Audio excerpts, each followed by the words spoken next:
Баршаларыңызға қайырлы күн. Бүгін қыздарым туған күні болғаннан кейін пирогтар дайындауға кірістім. Мына жерде 2 күлшенің қамырын бірден иледім, 2 пирогтың қамырын. Маргаринді ұнға араластырып осылай үгітіп алдым.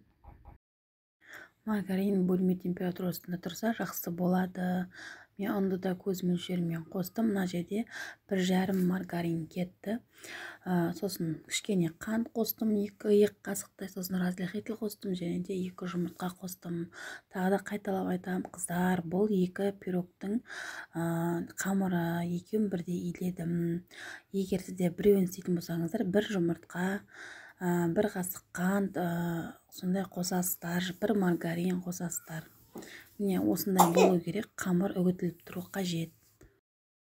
Начинкасына кәдімгі магазиннің қаймағы 20%, сонымен қоса қант екеуін әбден жақсылап миксерлеп, қанты ерігенше миксерлеп аламыз.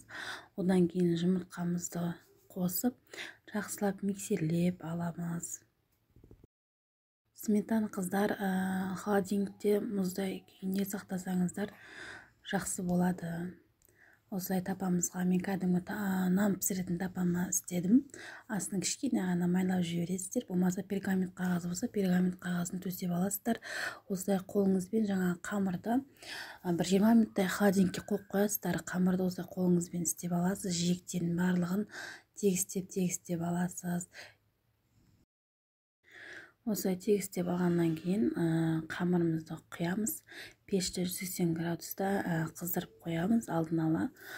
Сосын 180 градуста 20 минуттай пісіріп аласыздар. Мінекей біздің пирог сметаник дайын болды.